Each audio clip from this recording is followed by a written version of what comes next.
Bugungi kunda tadbirkorlikni qo'llab-quvvatlash, ularning muammolarini joyida o'rganish va qonuniy yechim topishga qaratilgan sayyor qabullar tadbirkorlar bilan ochiq muloqotning muhim maydoniga aylangan.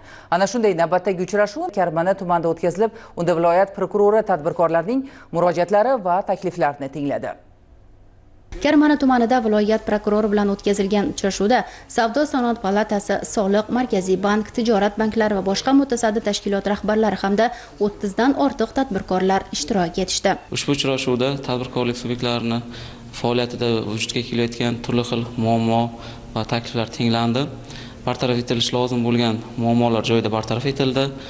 Vaqt talab etilayotgan muammolar yuzasidan tegishli tashkilot rahbarlari va muassasa rahbarlariga topshiriq va ko'rsatmalar berildi. Bu kabi uchrashuvlar kelgusida ham doimiy ravishda o'tkazib turiladi. Bir so'z bilan aytganda, tadbirkorlik huquqlari, qonun manfaatlarining himoyasi prokuratura organlari tomonidan kafolatlangan.